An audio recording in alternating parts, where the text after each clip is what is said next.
Дорнод аймгийн Хэрлэн сумын 11-р сургуулийн багангийн багш Баярмаа хүүхэд хөгжүүлэх хүмүүжил төлөвшөл оролцоог хангасан төслийн хүрээнд хэрэгжүүлсэн үйл ажиллагаануудаа танилцуулж байна. Багш Дулмаагийн Баярмаа 1986 онд Дорнод аймгийн Цагаан Овоо суманд төрсөн. 2009 онд Дорнод дээд сургуулийг багангийн багшаар төгссөн. Монгол Улсын заа гаргаж зэрэгтэй боловсролын яамны хүндэт жууг бичгээр шагнагдсан. Боловсролын салбарт тасралтгүй 10 жил ажиллаж байгаа багангийн багш юм.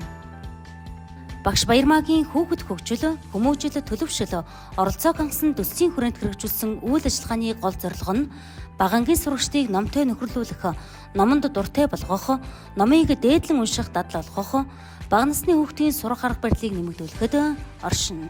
Та бүхэндээ энэ өдрийн мэндийг дэвшүүлье.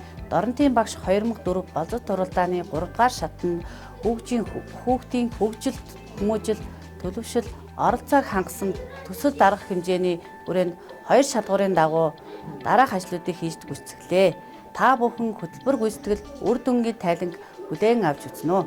Хүүхэд хөгжил, хүмүүжил, төлөвшөл, оролцоог хангасан төслийн хүрээнд багангийн сурагчдыг номтой нөхөрлүүлэх, номонд дуртай болгох, номыг дээдлэн унших дадал олгох, бага насны хүүхдийн сурах арга барилыг нэмэгдүүлэх зорилгоор номын богц аяныг бага боловсролын 1-5 дугаар ангиудын дунд өрнүүлж, нийт 140 ширхэг ном цуглуулж, анги бүрийг номын богцтой болголоо.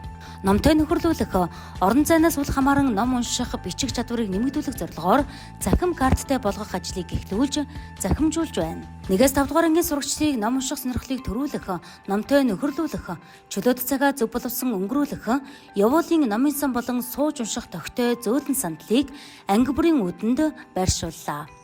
Уншигч, сонсогч хүүхдүүд бүлгэн ажиллуулж, сурагчдын сонсоод ойлгох, уншаад ойлгох, ойлгосноо бүтээх чадварыг дэмжин, явуулын сангаас үнссэн номын тэмдэглэл, хүүхэлдэйн жүжиг тоглох, их зохион найруулан бичих чадварыг хөгжүүлэн ажиллаж, сургуулийн бага боловсрол пэйж хуудаснаа нийтэллээ. 11-р сургуулийн номын санг шинжилэн тогтжуулж, чимээгүй уншилгын ширээ сандал, номын тавь уур, алдарт зохиолчдын намтар уран бүтээлийн хөрөгийг шинжилэн хийлээ. Бидний номын баяр үйл ажиллагааг зохион байгуулж, 1-5 дугаар ангийн сурагчид эцэг эх багш нар оролцлоо. Үйл ажиллагааны хүрээнд номын богцоо бага боловсролын бүх ангиудад түгээлээ. Хөгжлийн онцлогтой сурагчдыг сургуульд дэвш хамруулах орчин бүрдүүлэхэд, сэтгэл зүйн болон материалын орчин бүрдүүлэхэд дэмжлэг үзүүлэн, сургалтын хэрэглэгдэхүүн болон насанд нь тохирсон тоглоом наадгаа бэлгэллээ. Аутизмыг таниулах сард зориулан зэвсэг түвшний 327 дугаар ангийн ажилтан арга хаагчдад аутизм ба дэвш хамрагдал сургалтыг зохион байгууллаа.